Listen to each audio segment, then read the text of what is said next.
Good morning future doctors, कैसे हैं आप सब? वही मस्त और स्वस्थ होंगे। तो बच्चों, आज अपन एक्सक्रीटरी सिस्टम वाले चैप्टर का नेक्स्ट लेक्चर स्टार्ट करते हैं। तो कल जो बच्चों अपना लेक्चर था उसमें अपन ने नेफ्रॉन की स्ट्रक्चर के बारे में स्टडी की थी। नेफ्रॉन के डिफरेंट पार्ट्स अपन ने पढ़े थे, जिसमें अपन ने बोमन कैप्सूल की बात की थी बच्चों, पीसीटी आया था, लूप ऑफ हेनले आया था, डीसीटी आई थी और एक कलेक्टिंग डक्ट की बच्चों बात की थी। कलेक्टिंग डक्ट को हमने बोला था कि वैसे तो इसे नेफ्रॉन का पार्ट नहीं मानते, लेकिन हमने कहा था, अब उसका एक रीजन भी बेटा जी बताया था कि अगर नेफ्रॉन का पार्ट होता तो हर नेफ्रॉन के पास एक कलेक्टिंग डक्ट होती, लेकिन हमने कहा कि लगभग 4000 नेफ्रॉन की डीसीटी एक कलेक्टिंग डक्ट में ओपन होती है। समझ गए थे बात सब? फिर दो टाइप के अपन ने नेफ्रॉन बच्चों पढ़े थे, एक तो कॉर्टिकल आया था, एक जक्स्टा मेडुलरी आया था, वो भी अपन ने डिस्कस कर लिया। नेफ्रॉन के किस पार्ट में कौन सा एपिथेलियल टिश्यू होता है, कहाँ स्क्वेमस होता है, कहाँ क्यूबोइडल होता है, ये भी बेटा जी कल अपन ने डिस्कस कर लिया था। देन एक वो पेरी ट्यूबुलर कैपिलरीज और वासा रेक्टा की भी अपन ने बात की थी। आज अपन उसके आगे चलते हैं। तो बच्चों, जो ह्यूमन एक्सक्रीटरी ऑर्गन की हम बात कर रहे थे कि मानव के जो उत्सर्जी अंग है उसमें फर्स्ट हमने बात की थी किडनी की। ठीक है, तो किडनी को तो बेटा जी डिटेल में कर लिया। किडनी में नेफ्रॉन की स्ट्रक्चर भी आ गई, जो इसकी स्ट्रक्चरल एंड फंक्शनल यूनिट होती है। फिर सेकंड जो पार्ट आया था, इसके लिए बच्चों हमने नाम दिया था यूरेटर, जिसको अपन बोलते हैं मूत्र वाहिनी। अब यूरेटर जो था वो वहां मैंने डायग्राम में आपको समझा दिया था कि पेरिस्टालिसिस मूवमेंट होती है, इनवॉलंटरी मसल्स होती है, जो यूरिन को किडनी से लेकर बेटा जी कहां लाएगी? यूरिनरी ब्लेडर में, मूत्राशय में। ठीक है, उसमें इतना ही। थर्ड जो अपन आज बात कर रहे हैं यहां यूरिनरी ब्लेडर की, इसको हिंदी में नाम दिया था बच्चों मूत्राशय। और देन फोर्थ हम डिस्कस करेंगे यूरिथ्रा या मूत्र मार्ग के बारे में। तो ये वाले दो पॉइंट तो हो गए। आज अपन लाते हैं यूरिनरी ब्लेडर को। तो आज अपनी हेडिंग यहां जाएगी यूरिनरी ब्लेडर, मूत्राशय। इसी से बच्चों अपन मैकेनिज्म ऑफ मिक्चुरेशन, मूत्रण की क्रियाविधि भी समझ लेते हैं। तो जो यूरिनरी ब्लेडर है, सबसे पहले अपन ने बताया था नंबर में तो एक ही था, जबकि किडनी पेयर्ड होती है। और ब्लेडर जो बच्चों है वो ट्रायंगुलर त्रिकोणाकार संरचना है, ट्रायंगुलर स्ट्रक्चर है, जो स्टोरेज ऑफ यूरिन।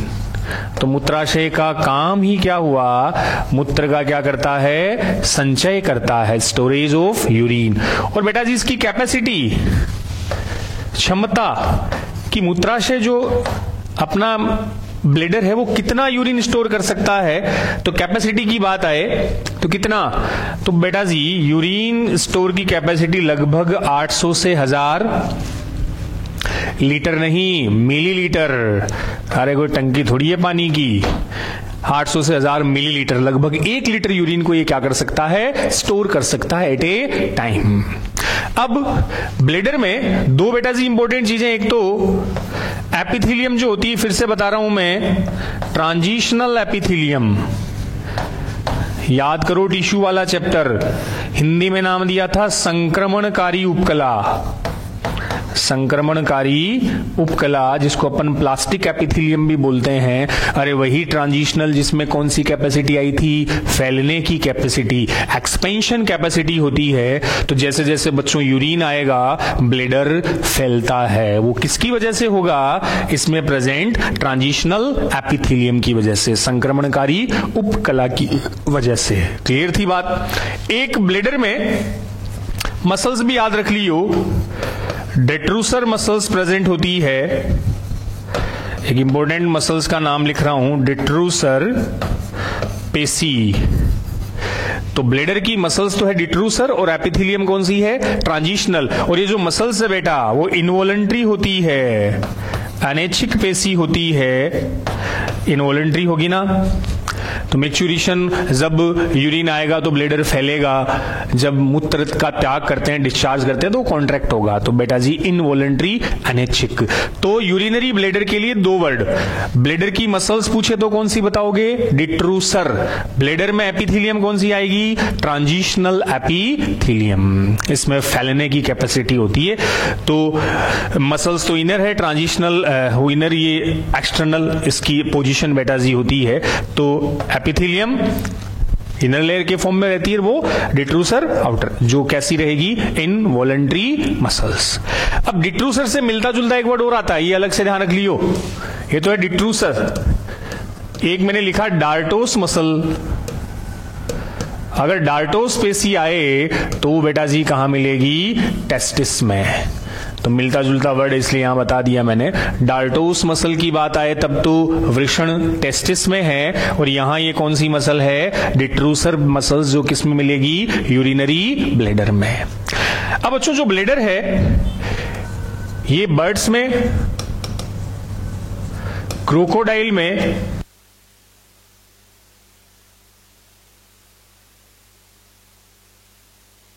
एपिथेलियम में अपन ये देख लेंगे कि ये तो इनर होता है, और जो डिट्रूसर मसल्स है वो आउटर बच्चों प्रेजेंट होती है। अब मैं ये कह रहा था कि जो ब्लेडर है बेटा जी, वो ब्लेडर बर्ड्स में, क्रोकोडाइल और स्नेक, पक्षियों में, मगरमच्छ में और सांप में, इन 3 में बताते हैं कि जो ब्लेडर है वो एब्सेंट होता है। मूत्राशय क्या रहता है? अनुपस्थित। अब बर्ड्स का तो बच्चों ऐसे बता देते हैं कि भार को कम करने के लिए, शरीर को हल्का रखने के लिए वहां यूरिनरी ब्लेडर नहीं होता। अपने को पता है बर्ड्स में जो बोन्स थी, अस्थियां थी, वो भी खोखली होती है, उस वजह से भार कम रखने के लिए यूरिनरी ब्लेडर एब्सेंट। क्लियर बेटा जी? चलें आगे। चलो तो अब ब्लेडर में ही थोड़ी सी इसकी स्ट्रक्चर, और यहां मैं थोड़ा मैकेनिज्म आपको बता देता हूं। एक सिंपल से डायग्राम से अपन समझ लेते हैं कि जो यूरिनरी ब्लेडर है बच्चों, वैसे तो ट्रायंगुलर शेप की स्ट्रक्चर होती है। इसमें एक ट्राइगोन प्रेजेंट होता है,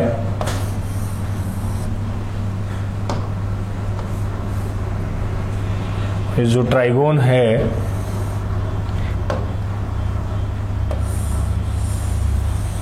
इसी यूरिनरी ब्लेडर में प्रेजेंट। अब ब्लेडर में बेटा जी आएगी, ओपन क्या होगी? यूरेटर ओपन होगी। ये लो, यूरेटर, मूत्र वाहिनियां वाकई यूरिनरी ब्लेडर में ओपन होती है। ठीक है। अब इसी ब्लेडर की वॉल पर यहां स्पेसिफिक स्ट्रेच रिसेप्टर प्रेजेंट होते हैं। इसी से अपन पूरी मैकेनिज्म इसकी समझ लेते हैं। यहां 2 टाइप की वो स्फिंक्टर और मसल्स प्रेजेंट होती है बच्चों। अब देखो, तो ये तो आ गई यूरेटर, मूत्रवाहिनियां, ये बच्चों यूरिनरी ब्लेडर, मूत्राशय। इसमें ये जो स्ट्रक्चर बना रखी है ट्राइगोन, देखो ब्लेडर के अंदर एक त्रिकोणाकार ट्रायंगुलर स्ट्रक्चर दिख रही है, उसको ट्राइगोन बोल देते हैं। इसी में बच्चों यहां जो ओपन हो रही है ये ऑब्लिक ओपनिंग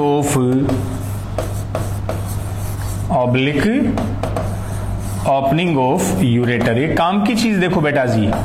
ऑब्लिक का मतलब जो मूत्रवाहिनियां है वो मूत्राशय में बच्चों तिरछी खुलती है। ऑब्लिक एसिड, सीधी नहीं, तिरछी खुलती है। अब इसका भी रीजन मैंने आपको एक हार्ट वाले चैप्टर में बताया था कि जो बच्चों पल्मोनरी वेन थी, याद करो, पल्मोनरी वेन लेफ्ट ओरिकल में ऑब्लिक तिरछी खुलती है क्योंकि उसकी ओपनिंग पर वाल्व या कपाट नहीं होते। तो ऑब्लिक ओपनिंग का बेनिफिट क्या था? प्रिवेंट बैकफ्लो, रक्त के पुनः प्रवाह को रोकना। ठीक वही चीज बच्चों यहां है कि जो यूरेटर मूत्रवाहिनियां है वो ब्लेडर में तिरछी खुलती है। वो तिरछी इसलिए खुलती है ताकि यूरिन का बैकफ्लो नहीं हो। भाई जब ब्लेडर कॉन्ट्रैक्ट होगा, संकुचित होगा, तो मूत्र को तो बाहर निकालना है। उस यूरिन को वापस किडनी में जाने से रोकने के लिए क्या रहता है? ये कैसी खुलती है बच्चों? तिर्यक, तिरछी खुलती है क्योंकि ओपनिंग पर कोई वाल्व नहीं होता। तो ऑब्लिकली ओपनिंग का रीजन प्रिवेंट बैकफ्लो, मूत्र के पुनः प्रवाह को रोकना। समझ रहे हो बात? तो ये जो ओब्लिक ओपनिंग हुई ये इसके पुनः प्रवाह को रोक देगी। ठीक है, चलें आगे। चलो नेक्स्ट, यहां तो स्फिंक्टर है, इसको तो बोलेंगे इंटरनल स्फिंक्टर, अवरोधी नहीं होती ना बच्चों, और जो बाहर की ओर है वो एक्सटर्नल स्फिंक्टर। अवरोधिनिया, स्फिंक्टर एक तरह से मसल सी होती है, सर्कुलर मसल है। बस यहां एक ये ध्यान रख लेना कि जो इंटरनल स्फिंक्टर है, आंतरिक अवरोधिनी है, उसमें तो इनवॉलंटरी मसल होती है, और बेटा जी एक्सटर्नल में वॉलंटरी मसल होती है। इंटरनल में कैसी? अनैच्छिक पेशी, एक्सटर्नल में कैसी? ऐच्छिक पेशी। वो ही कंट्रोल कर सकते हैं कि नहीं कर सकते हैं उस बेस पर। याद रखने का सीधा सा तरीका ऐसे याद रख लो, आई से इंटरनल, तो आई से यहां कौन सी मसल? इनवॉलंटरी। इंटरनल स्फिंक्टर में इनवॉलंटरी मसल्स होती है। ठीक है, अब सुनो, ये यूरिथ्रा मान लो, मूत्रमार्ग, ये पोर हो गया यूरिथ्रल मीटस, इसको यूरिथ्रल मीटस या मूत्र रंध्र भी बोल देते हैं, जहां से यूरिन बाहर जाएगा। अब बच्चों होता क्या है, ये देखो, ये जो रिसेप्टर मैंने बनाया ना, इनको बोलते हैं स्ट्रेच रिसेप्टर, स्फीतग्राही, स्पेशल ग्राही होते हैं, इनको अपन बोलते हैं स्फीत या खिंचावग्राही। अब देखियो पूरी प्रोसेस क्या है कि भाई किडनी में जो यूरिन बना वो यूरेटर में आया, यूरेटर से बच्चों वो यूरिन यूरेटर से होता हुआ इस किस में आ जाएगा? कहां? ब्लेडर में आ जाएगा। अब मूत्राशय की भी लिमिट 800 से 1000 मिलीलीटर यूरिन को स्टोर कर सकता है, लेकिन बच्चों एक मिनिमम क्वांटिटी बता रखी है, ध्यान से सुनियो, कि 220 ml, लगभग 200 मिलीलीटर यूरिन जब ब्लेडर में आ जाता है तो ब्लेडर की वॉल पर, दीवारों पर एक प्रेशर लगता है। यूरिन से क्या डाला जाएगा? एक प्रेशर। तो जैसे जैसे यूरिन आएगा वो यूरिन बच्चों देखो मूत्राशय की दीवार पर क्या डालेगा? प्रेशर डालेगा। सेल में ट्रिगर प्रेशर बोलते हैं ना अपन, ठीक वैसे ही। तो जैसे जैसे यूरिन आया ब्लेडर की वॉल पर एक दाब लगा, प्रेशर लगा, उस प्रेशर से बेटा जी ये कौन प्रेजेंट है वॉल पर? Stretch receptor. ऐसे रिसेप्टर है जो खिंचाव से स्टिमुलेट एक्टिवेट हो जाते हैं, तो उस यूरिन के प्रेशर से ये रिसेप्टर एक्टिव हो गए, सक्रिय हो गए। अब यहां से ये जो सिग्नल है वो ट्रांसफर होगा सीएनएस तक। ये लो, तो सिग्नल कहां तक जाएगा? सीएनएस तक जाएगा। ये उसके बाद तो जो भी प्रेशर से स्ट्रेस रिसेप्टर एक्टिवेट हुए, then signal transfer to CNS. CNS से वापस ऑर्डर आएगा, ये बेटा जी, सीएनएस से वापस क्या आएगा? ऑर्डर। तो इस पूरी प्रोसेस को ब्रेन सीएनएस कंट्रोल करता है। अब अपने को पता है कि जो न्यूरॉन ऑर्डर लेके जाए वो तो कौन सी हुई? Sensory neuron. वापस जो बच्चों लाती है उसको अपन क्या बोल देते हैं? Motor neuron. चालक तंत्रिका, प्रेरक तंत्रिका। तो फिर से पूरी प्रोसेस सुन लो। ये यूरिनरी ब्लेडर है, ब्लेडर में ये ट्रायंगुलर स्ट्रक्चर ट्राइगोन है, उसी में एक्चुअल में यूरेटर खुलती है। यूरेटर कैसे खुलेगी? तिरछी खुलती है, ऑब्लिक ओपनिंग होती है बच्चों, और ऑब्लिक लिक का बेनिफिट हुआ उसके यूरिन के पुनः प्रवाह को रोकना। क्लियर है यहां तक? देन ये यूरिथ्रा में दो स्फिंक्टर मैंने बनाई, आंतरिक अवरोधिनी और बाह्य अवरोधिनी, इंटरनल एंड एक्सटर्नल। इंटरनल में बेटा जी मसल्स कैसी है? इनवॉलंटरी, और एक्सटर्नल में वॉलंटरी मसल्स होती है। अब जैसे जैसे यूरिन आया ब्लेडर के अंदर, एक मिनिमम मैंने लिमिट बता दी, 220 ml जब यूरिन आ जाएगा तो मूत्राशय की दीवार पर प्रेशर लगेगा। प्रेशर से जो स्ट्रेच रिसेप्टर है बच्चों वो एक्टिवेट हो जाएंगे, और यहां से वो सिग्नल दे देंगे सीएनएस को। लेकर ले जाने वाली नर्व तो सेंसरी होती है, वापस जो रेस्पॉन्स लाएगी वो कौन? Motor neuron. अब ब्रेन से क्या ऑर्डर आएगा? ऑर्डर देखो क्या आएगा कि जब अपन यूरिन डिस्चार्ज करते हैं, मूत्र को बाहर निकालते हैं, तब होता क्या? ये ध्यान से सुन लेना। अब यूरिन डिस्चार्ज की जो प्रोसेस है ना बेटा जी, इसको बोलते हैं अंग्रेजी में मिक्चुरेशन, हिंदी में नाम दे दिया मूत्रण। डिस्चार्ज ऑफ यूरिन, मूत्र त्याग की क्रिया क्या कहलाती है? मिक्चुरेशन या तो मूत्रण। अब मूत्रण के टाइम क्या होता है वो सुनो। तो देखो मूत्रण के टाइम हमने बताया मैच्योरेशन के टाइम क्या होना चाहिए, बोर्ड पे देख लो, बिल्कुल समझने वाली चीज है। जैसे जैसे यूरिन ब्लेडर में आया, ब्लेडर मूत्र से भर गया, क्लियर। अब उसको खाली करना है। खाली कैसे करें, खाली करने के लिए ब्लेडर में तो क्या होगा, कॉन्ट्रैक्शन। ध्यान से सुनना, ब्लेडर क्या करेगा, कॉन्ट्रैक्ट करेगा। कॉन्ट्रैक्ट करने से बच्चों ब्लेडर का वॉल्यूम कम होगा, वॉल्यूम कम होगा तो प्रेशर बढ़ेगा, क्लियर। तो ब्लेडर की मसल्स कॉन्ट्रैक्ट हुई, कॉन्ट्रैक्ट से वॉल्यूम कम और प्रेशर ज्यादा। अब यूरिन आगे चलेगा, ये है यूरिथ्रा। ये वाला क्या था, यूरिथ्रा होता है, मूत्र मार्ग है। तो बेटा जी यूरिथ्रा में देखो, ब्लेडर की मसल्स तो कॉन्ट्रैक्ट हुई, यूरिथ्रा की जो स्फिंक्टर है, अवरोधिनी है, वो भी मसल्स है, वहां क्या होगा। तो यूरिथ्रा में अगर देखो कॉन्ट्रैक्शन समझते हो ना, मसल्स में कॉन्ट्रैक्शन, स्प्रिंग है, उसको मैं कॉन्ट्रैक्ट कर रहा हूं, कॉन्ट्रैक्शन से डायमीटर कम होता है, रिलैक्सेशन से बढ़ता है, समझते हो ये चीज। तो संकुचन से कम, शिथिलन से ज्यादा, contraction relaxation, contraction relaxation, clear. Heart systole contract, diastole relax, ठीक है ना। तो ब्लेडर की मसल्स तो बेटा जी क्या होगी, कॉन्ट्रैक्ट होगी, जिससे वॉल्यूम कम और प्रेशर बढ़ेगा। लेकिन ये जो स्फिंक्टर है, इसकी मसल्स, मान लो स्फिंक्टर अगर कॉन्ट्रैक्ट हुआ तो डायमीटर कम हो जाएगा ना, आयतन इसका कम हो जाएगा। डायमीटर कम हो गया तो प्रॉपर यूरिन का डिस्चार्ज नहीं होगा, पूरी तरह से मूत्र बाहर नहीं जा पाएगा क्योंकि जगह कम मिली। इसलिए यहां की जो मसल है, यूरिथ्रा की मसल, वो क्या होगी, रिलैक्स, शिथिल होने की वजह से स्पेस ज्यादा मिलेगा, ताकि इजी वे में यूरिन को हम क्या कर सकें, डिस्चार्ज कर सकें। फिर से सुन लो अलर्ट होके, ब्लेडर की मसल कॉन्ट्रैक्ट, सुनना है, फील ना करना, इसको फील नहीं करना है। ब्लेडर की मसल कॉन्ट्रैक्ट और यूरिथ्रा की स्फिंक्टर रिलैक्स। कब, टाइम ऑफ मैच्योरेशन। तो इंपॉर्टेंट चीज इसमें लेते हैं बच्चों,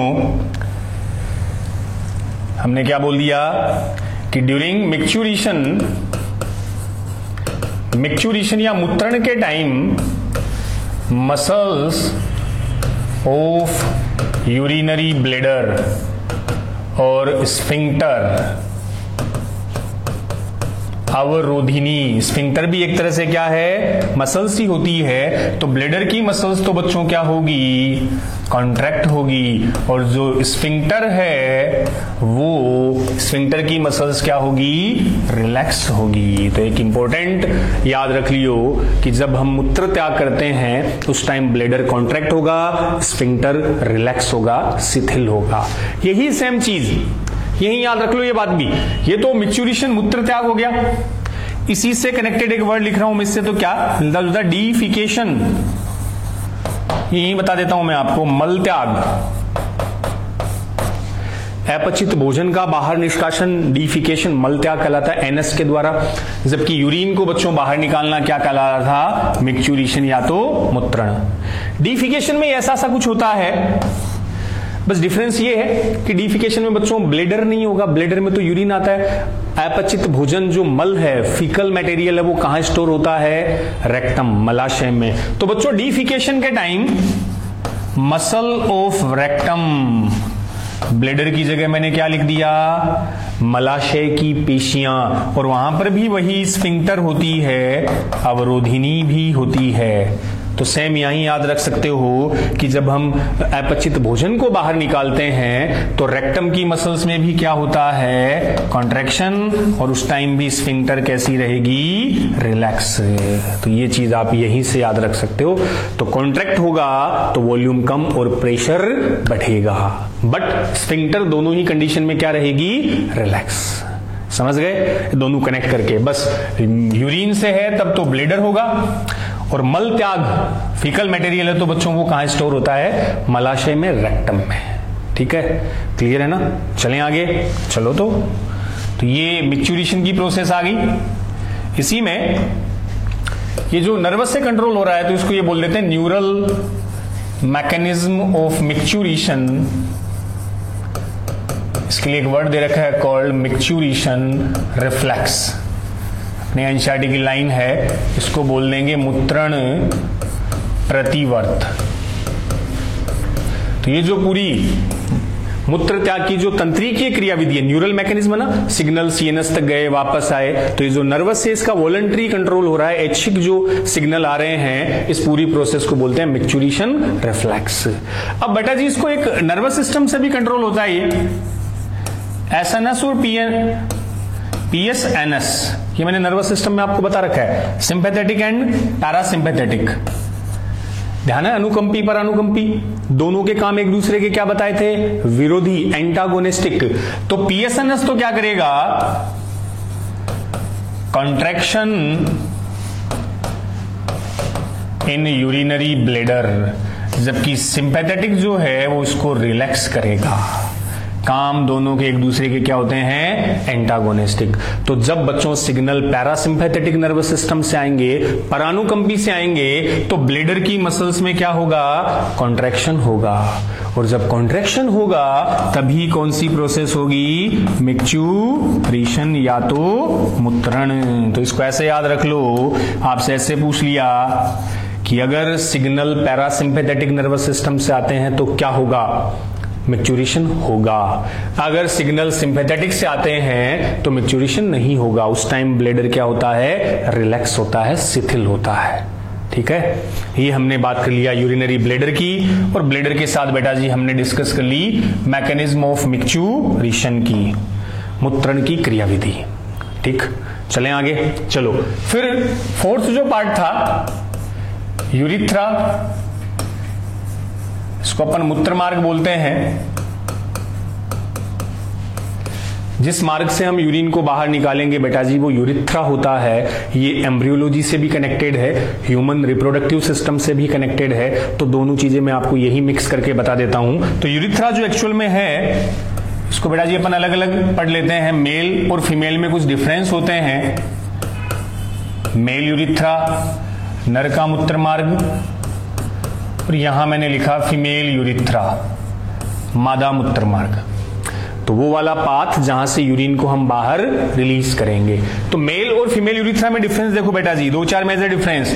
जो मेल यूरिथ्रा है, देखियो पहला इंपॉर्टेंट तो यही है, ऑल्सो कॉल्ड यूरिनो जेनाइटल ट्रैक्ट, इसको मूत्र जनन मार्ग भी कहा जाता है। ध्यान से सुनना, नर में जो बच्चों है ना, नर में जो यूरिथ्रा है जहां से यूरिन जाता है उसको यूरिनोजेनाइटल, यूरिनोजेनाइटल इसलिए बोलते हैं क्योंकि मेल में, ध्यान रखियो, सुनो ढंग से, ये ह्यूमन रिप्रोडक्टिव से रिलेटेड बात है। मेल में जो यूरिथ्रा है इससे दो चीजें इसके थ्रू बाहर जाएगी, बोथ यूरिन एंड सीमेन। मूत्र और सीमेन बोलते हैं बच्चों वीर्य को।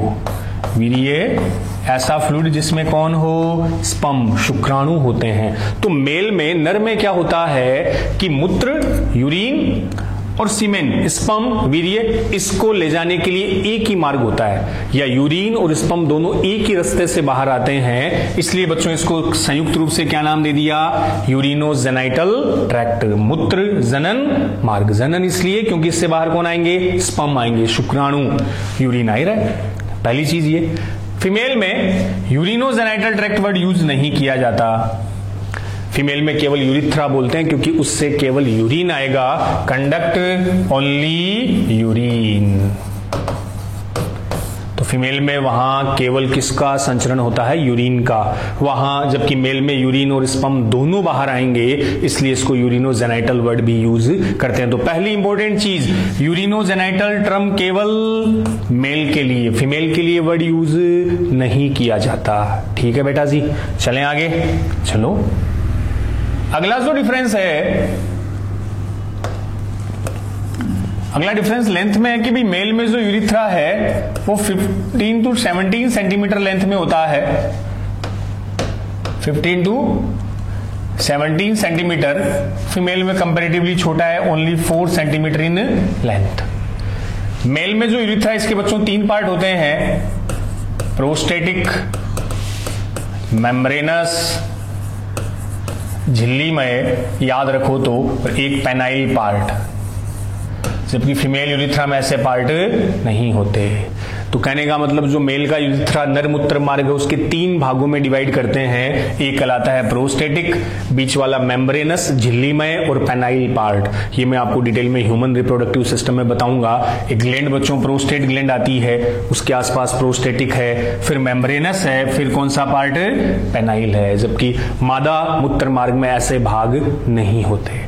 तो major difference between male and female urethra, main तो वो नेम वाला ही है कि मेल में उसे मूत्र जनन मार्ग यूरिनोजेनाइटल ट्रैक्ट भी कहा जाता है, फीमेल में ये वाला वर्ड अपन यूज नहीं करते। ठीक है बेटा जी, चलें फिर आगे। चलो अब मैं आपको एक क्वेश्चन बताता हूं, एक क्वेश्चन करवा रहा हूं जो नीट में और AIPMT दोनों में पूछा गया है। पहले AIPMT होती थी बेटा, उसमें भी एक बार आया है, नीट में भी आया हुआ है। तो इंपॉर्टेंट क्वेश्चन है, ह्यूमन और फ्रोग को कंपेयर करके मानव और मेंढक से बच्चों कनेक्टेड एक क्वेश्चन आया था, 2 बार आया हुआ है।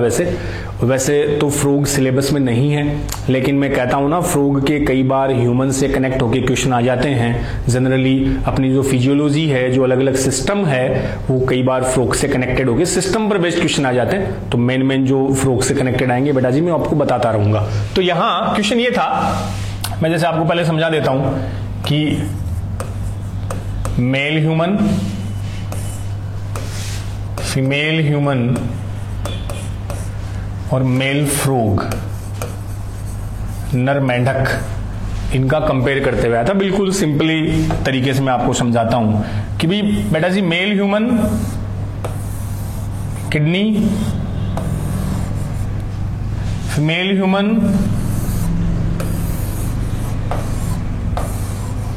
फ्रोग, मेंढक पे बाद में आते हैं। ठीक है, ये किडनी है, यूरेटर है, ये यूरिथ्रा है,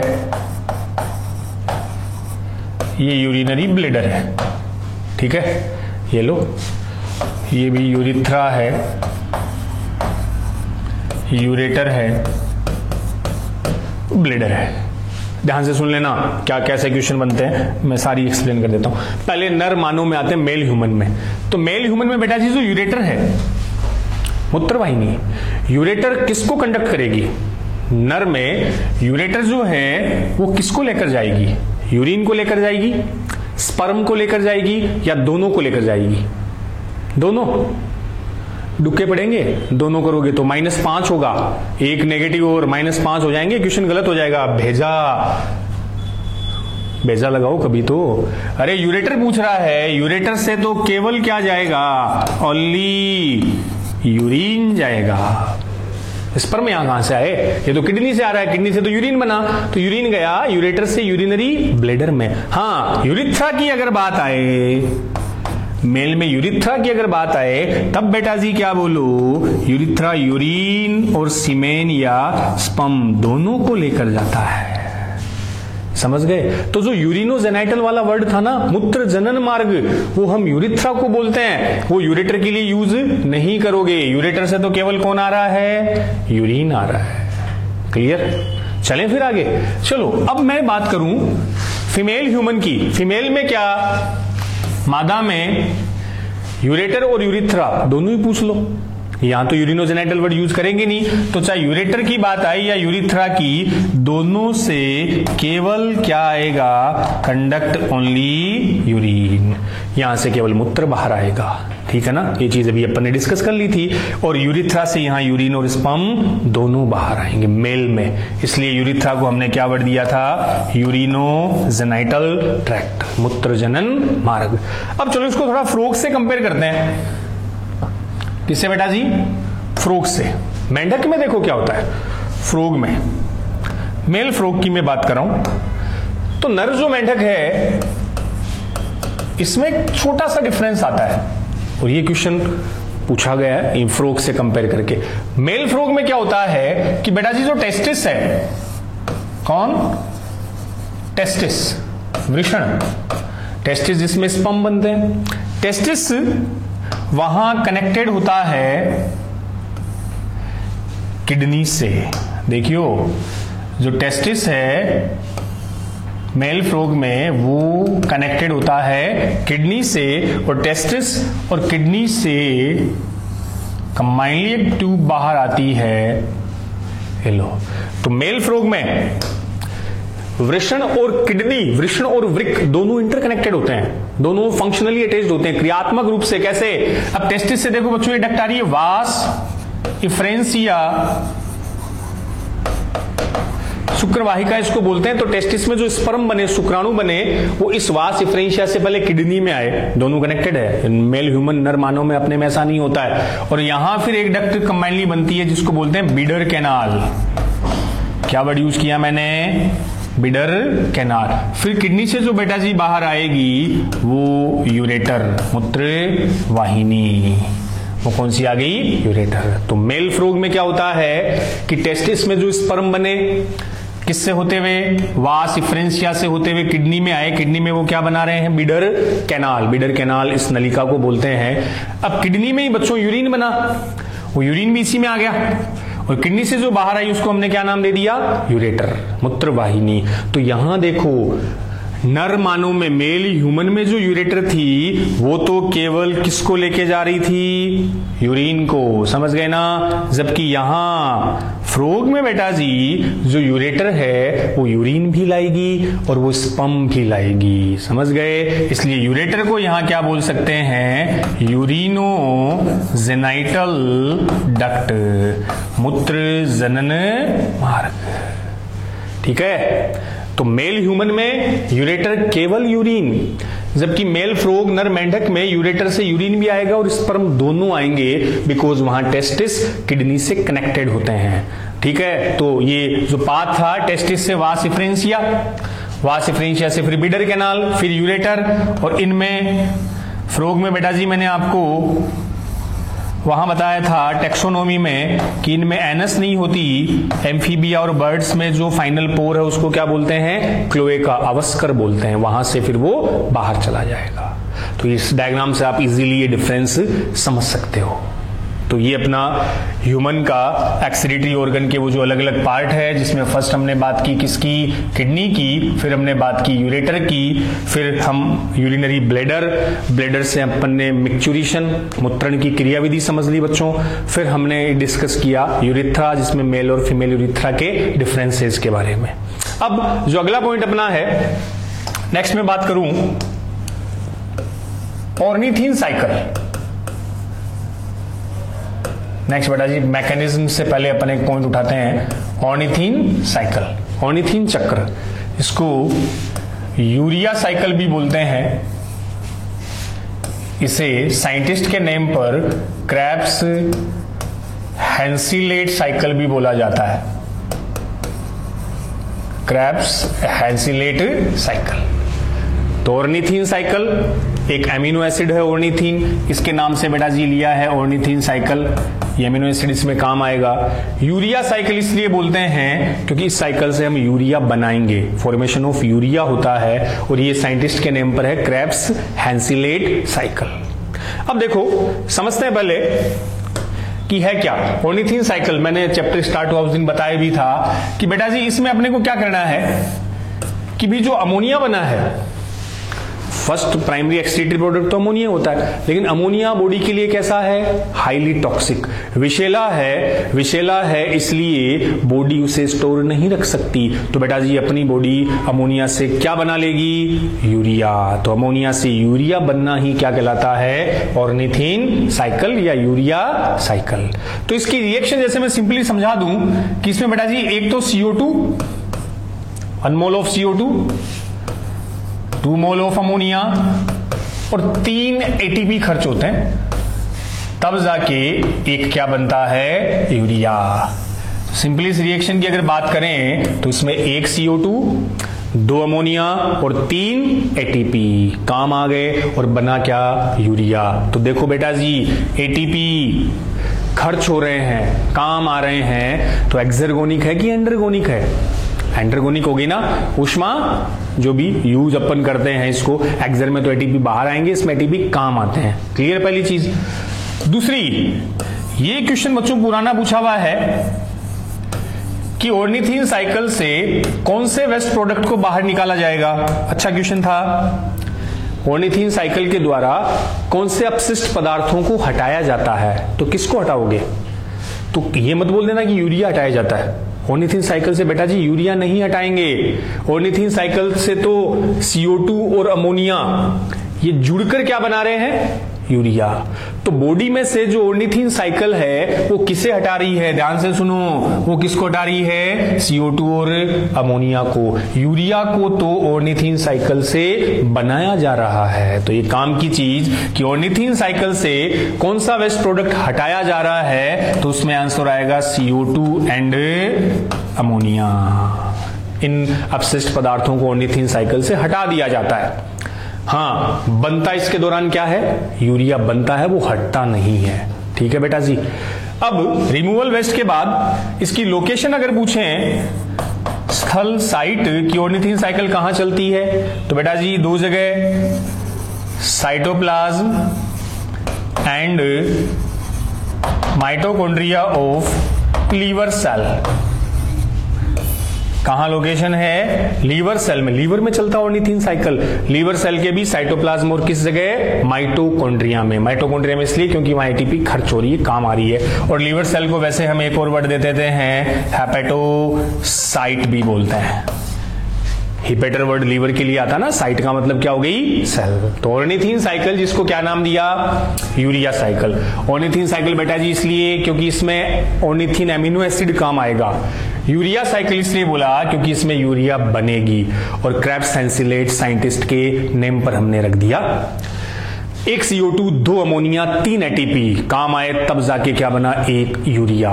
किसको रिमूव किया, किस वेस्ट प्रोडक्ट को हटाया, तो बच्चों CO2 और अमोनिया को हटाया। यूरिया इसके थ्रू नहीं हटेगा, यूरिया तो बनेगा। और लोकेशन इसकी साइट पूछे तो cytoplasm and mitochondria of liver cell. Liver cell को हम क्या बोल सकते हैं, हेपेटोसाइट। ठीक है।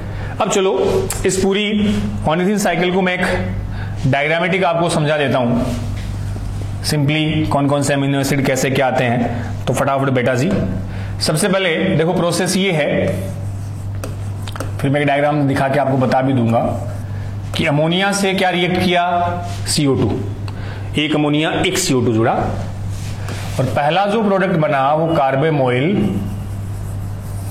फॉस्फेट, कार्बामोइल फॉस्फेट, ये फर्स्ट प्रोडक्ट बना। तो सबसे पहले 1 mole of ammonia react with 1 mole of CO2, carbamoyl phosphate बनता है। और यहां बच्चों अभी जो हम बता रहे थे ना, पहला एमिनो एसिड कौन सा यूज हो रहा है, ऑर्निथिन।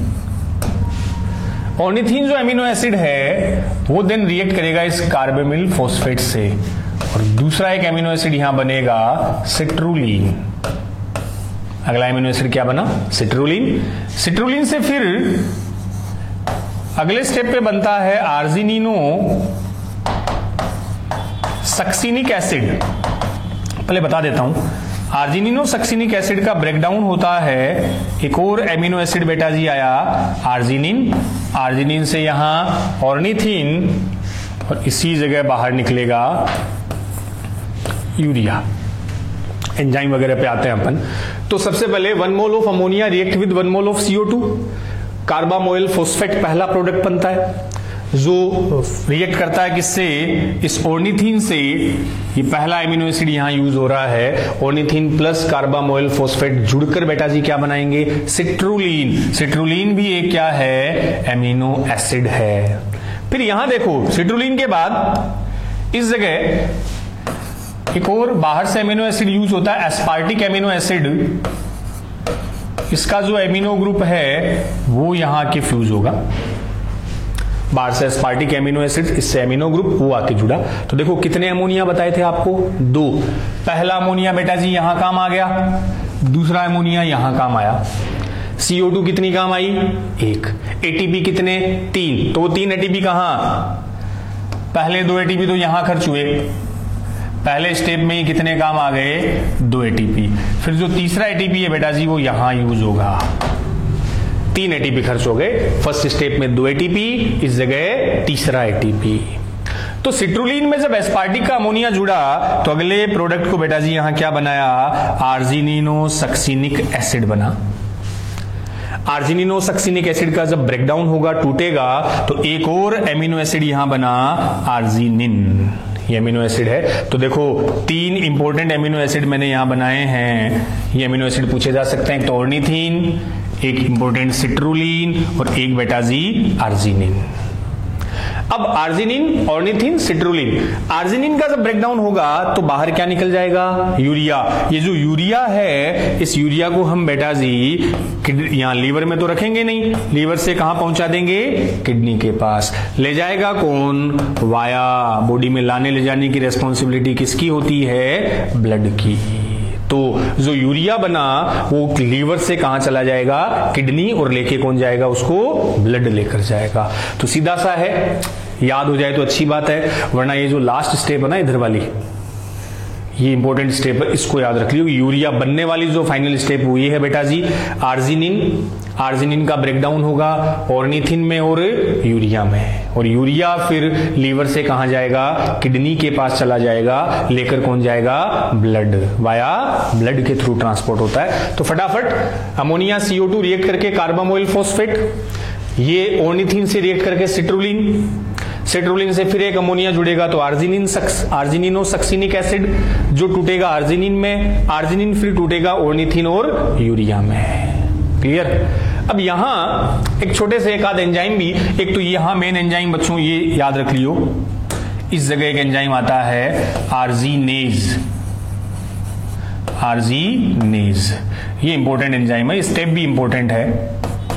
एज लगे ना पीछे, एज का मतलब एंजाइम, ये वो एंजाइम है जो आर्जिनिन का ब्रेकडाउन करता है, तोड़ता है। किसमें तोड़ता है? यूरिया में और ऑर्निथिन में। क्लियर? एक वाटर मॉलिक्यूल की एंट्री भी होती है, याद रखो तो। बाकी मेन ये स्टेप है। तो आर्जिनिन टूटेगा ऑर्निथिन में इन प्रेजेंस ऑफ आर्जिनेज, और ये यूरिया जो ब्लड के थ्रू ट्रांसपोर्ट टू किडनी। ठीक है बच्चों? अब एक फ्यूमेरिक एसिड भी बनता है, उसकी अपने को यहां एक बार रिक्वायरमेंट नहीं है। तो एमिनो एसिड ऑर्निथिन साइकिल में कितने काम आए? 1 2 3। एटीपी कितने? 3। अमोनिया कितने? 2। एटीपी 2 यहां, 1 यहां, CO2 1। ये बेटा जी कंप्लीट ऑर्निथिन साइकिल, जिससे हमने अमोनिया और CO2 से क्या बना दिया? यूरिया बना दिया। क्लियर है? और ये एस्पार्टिक बार से अमोनिया देगा, ये प्रोसेस ऐसे चलती रहेगी। अब इसमें कुछ एंजाइम जो है वो मैं आपको डायग्राम से एक बता देता हूं, एक डायग्राम स्टोर सेव कर रखा है मैंने। बाकी तो एंजाइम आपको मोस्टली ये याद रखना आर्जिनेज, जिससे यूरिया इस स्टेप में बनता है। फिर उसे आप लीवर से कहां पहुंचा दोगे? किडनी तक। कैसे जाएगा वो भी अभी अपन समझेंगे। उससे पहले मैं एक डायग्राम से आपको बेटा जी थोड़ा सा एक्सप्लेन कर देता हूं।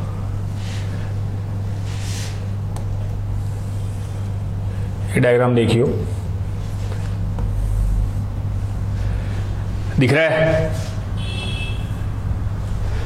यूरिया साइकिल स्टेप अपन इसके देखते हैं बेटा जी।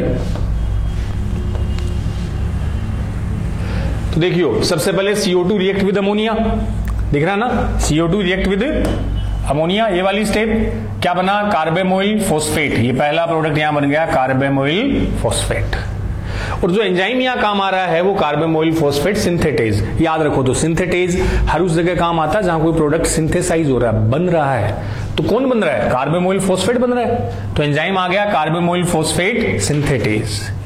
देन ये कार्बामोइल फॉस्फेट किससे जुड़ा बेटा जी? ऑर्निथिन से। ऑर्निथिन से जुड़कर यहां क्या बन गया? सिट्रुलिन बन गया। बन गया। सिट्रुलिन से फिर एस्पार्टेट आया तो ये जुड़कर यहां आर्जिनिनो सक्सिनेट बन गया, आर्जिनिनो सक्सिनिक एसिड बन गया। इसका ब्रेकडाउन हमने किया तो बेटा जी ये क्या बना?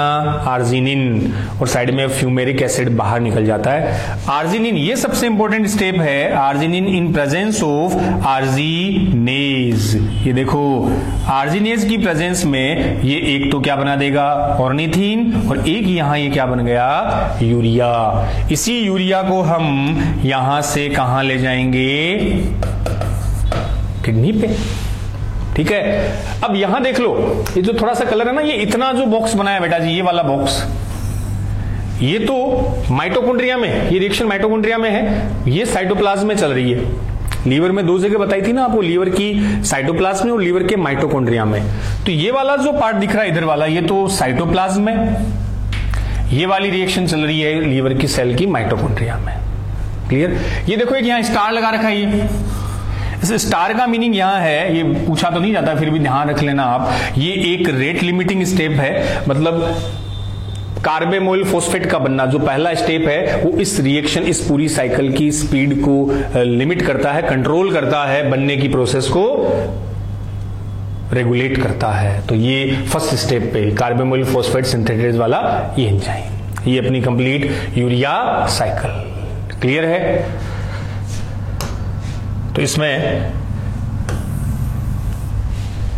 इस पूरी साइकिल को अपन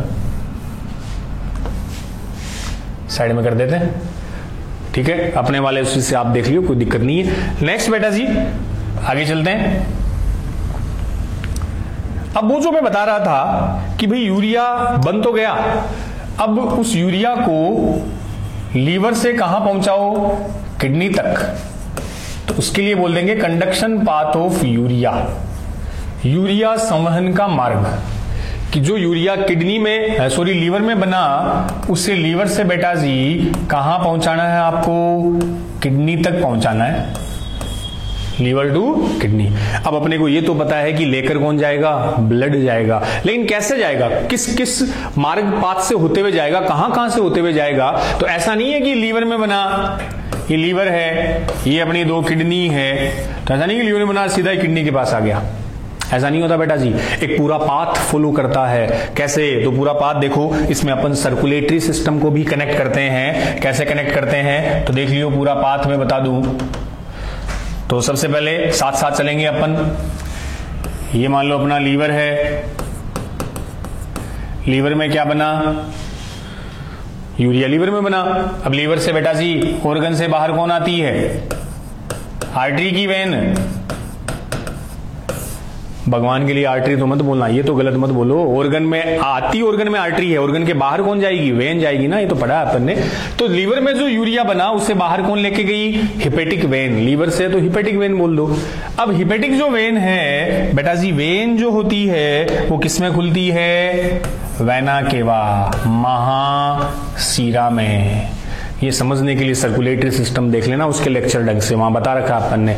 देन वेना केवा जो है महाशिरा, वो खुलती है राइट ओरिकल में, दाएं आलिंद में, क्योंकि इम्प्योर ब्लड सारा का सारा राइट ओरिकल में आएगा। राइट ओरिकल से बेटा जी फिर राइट वेंट्रिकल, राइट वेंट्रिकल से फिर वो बाहर आई पल्मोनरी आर्टरी। पल्मोनरी आर्टरी कहां जाती है? लंग्स के पास। यूरिया अभी भी ब्लड के अंदर ही है। लंग्स तो CO2 लेगा, O2 देगा, ब्लड को प्योर करेगा। तो लंग्स से फिर कौन? पल्मोनरी वेन, फुफ्फुसीय सीरा किसमें आई? लेफ्ट ओरिकल, बाएं आलिंद से बायां निलय। लेफ्ट वेंट्रिकल से बेटा जी डोर्सल एरोटा, पृष्ठ महाधमनी। पृष्ठ महाधमनी से एक ब्रांच आएगी, वो डायग्राम में बताया था, रेनल आर्टरी, वृक्क धमनी। और वृक्क धमनी फिर कहां खुलेगी? किडनी में। तो ये छोटा सा पाथ हमने जो बताया है, ये प्यारा सा जो पाथ बच्चों बताया है, इस पाथ को फॉलो करते हुए जो यूरिया लीवर में बना वो फाइनली कहां आ जाएगा? किडनी के पास। तो ये सर्कुलेटरी सिस्टम को फॉलो करते हुए, फिर से सुन लो, रटने वाला कुछ नहीं, वही बातें सीधी सी है। लीवर में जो यूरिया बना कौन लेके गई? हेपेटिक वेन, जिसको हिंदी में क्या बोल सकते हो? यकृत शिरा। ऑर्गन के बाहर तो वेन ही आएगी। वेन खुलती है वेना केवा महाशिरा में, महाशिरा से राइट ओरिकल, दायां आलिंद, दायां निलय, राइट वेंट्रिकल से फिर वो पल्मोनरी आर्टरी, फुफ्फुसीय धमनी, देन फेफड़े, फेफड़ों से पल्मोनरी वेन। पल्मोनरी वेन से बेटा जी लेफ्ट ओरिकल, लेफ्ट वेंट्रिकल, बायां आलिंद, बायां निलय, वहां से डोर्सल एरोटा, पृष्ठ महाधमनी। उसकी एक ब्रांच है रेनल आर्टरी। रेनल वर्ड किसके लिए यूज किया था? किडनी, वृक्क धमनी। वो किसमें खुलेगी? किडनी में। तो जो यूरिया लीवर में बना था, इस मार्ग से होते हुए फाइनली किसको मिल जाएगा? किडनी को। क्लियर? अब किडनी उस यूरिया से यूरिन, मूत्र बनाएगी और उस यूरिया को यूरिन के साथ बॉडी के बाहर भेज देगी। क्लियर है बच्चों? यहां से भी देखो एक क्वेश्चन बना हुआ है, उस पर भी मैं थोड़ा सा डिस्कस कर लूं। यही इसी पाथ से होते हुए अपन, क्या क्वेश्चन था? फिर से आ रहा हूं, नीट का एक क्वेश्चन ही है। मैं तीनों बातें आपको यहां बता देता हूं बेटा जी, कि maximum amount of ammonia, maximum amount of urea और मिनिमम अमाउंट ऑफ यूरिया। इसमें तो एक ही पूछा था वैसे नीट में, लेकिन तीनों इंपॉर्टेंट है। आपसे पूछ लिया maximum amount of ammonia, ammonia की सर्वाधिक मात्रा कहां होती है, किस ब्लड वेसल्स में होती है। अमोनिया सबसे ज्यादा कहां होता है? Hepatic artery, renal artery, hepatic when, renal vein, यकृत धमनी, यकृत शिरा, किसमें सबसे ज्यादा अमोनिया होता है? थोड़ा सा सोचने वाली बात है, कहां होगा? आज अभी देना आंसर, इतना भी नहीं सोचना। अरे अमोनिया सारा लीवर में तो है, अमोनिया लीवर के पास ही आएगा। बॉडी की किसी सेल में भी अमोनिया बना, सारा घूम फिर के लीवर को दे दो, क्योंकि लीवर ही तो है जो अमोनिया से क्या बना रहा है? यूरिया बना रहा है। बेटा जी ऑर्निथिन साइकिल तो लीवर में चलेगी, तो बॉडी की किसी भी सेल में कहीं पर भी जो अमोनिया बना है वो अमोनिया हमें फाइनली कहां पहुंचाना है? लीवर के पास। तो बात ये है लीवर तक लेकर कौन आएगी? ऑर्गन में घुसती कौन है? आर्टरी। तो लीवर में जो घुसती है वो बेटा जी कौन है? हिपेटिक आर्टरी, यकृत धमनी। तो मैक्सिमम अमाउंट ऑफ अमोनिया की बात आए तब आपका आंसर क्या जाएगा बच्चों? हिपेटिक आर्टरी जाएगा, यकृत धमनी जाएगा। समझ गए ना? सारी सेल से जो अमोनिया बना उसे कलेक्ट हिपेटिक आर्टरी करके किसको दे देगी? लीवर को। क्लियर है? अब मैक्सिमम अमाउंट ऑफ यूरिया, सबसे ज्यादा यूरिया किसके पास होगा? उसका आंसर भी यहां है। तो लीवर ने अमोनिया से यूरिया बनाया, यूरिया को बाहर लेकर कौन जाएगी? Hepatic when. अब कंफ्यूज नहीं होना, हम ये भी बोल सकते हैं कि भाई सर रीनल आर्टरी में भी तो यूरिया था, लेकिन बच्चों किडनी तो 2 होती है, 2 ही थी ना किडनी। अरे ये तो फंडा क्लियर है भगवान के लिए, 2, हाँ 2 किडनी। और लीवर अपने पास कितने होते हैं? अंगुलियां मत देखो, 1 मोथो, लीवर तो 1 ही हुआ ना। तो लीवर 1 है तो हिपेटिक वेन भी 1 हुई, बट रीनल आर्टरी दोनों किडनी के लिए अलग अलग होती है। तो 1 हिपेटिक वेन है जो सारा यूरिया एक साथ लाएगी, जबकि रेनल आर्टरी कितनी है? 2, तो वो डिवाइड हो जाएगा। तो मैक्सिमम अमाउंट ऑफ यूरिया पूछे तो अपना आंसर जाएगा हिपेटिक वेन, यकृत शिरा में सर्वाधिक यूरिया होता है। और मिनिमम अमाउंट ऑफ यूरिया पूछे तो बेटा जी वो किडनी से कनेक्टेड है, किडनी से बाहर कौन आ रही है? Renal vein. तो सारा यूरिया, मैक्सिमम जो यूरिया है वो किडनी यूरिन के साथ बाहर निकाल देगी। तो जो रेनल वेन है उसमें यूरिया होगा सबसे कम। ये लो, ये मैंने बातें अलग से, इसको समझ लेना। समझ रहे हो क्या बात? तो मैक्सिमम अमाउंट ऑफ, चलो मैं इसको थोड़ा अलग से वैसे ही बता देता हूं। मैक्सिमम अमाउंट ऑफ अमोनिया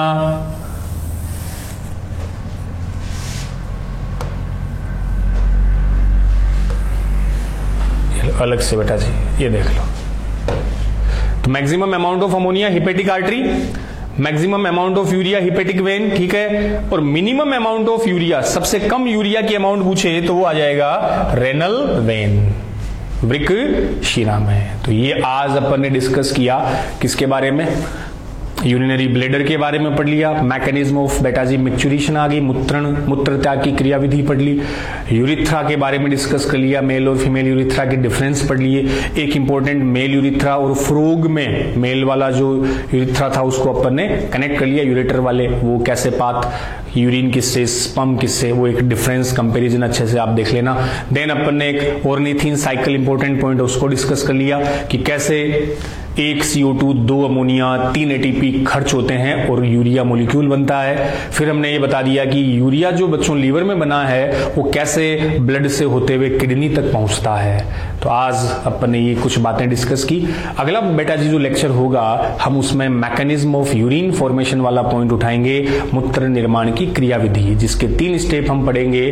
पहला आएगा अल्ट्रा फिल्ट्रेशन, एक हम पढ़ेंगे सेलेक्टिव रीएब्जॉर्प्शन और ट्यूबुलर सिक्रीशन। तो तब तक इंतजार करें अगले लेक्चर के लिए। हम सोच रहा हूं, मुझे पूरी उम्मीद है कि आप इन लेक्चर को देख रहे होंगे, एंजॉय कर रहे होंगे।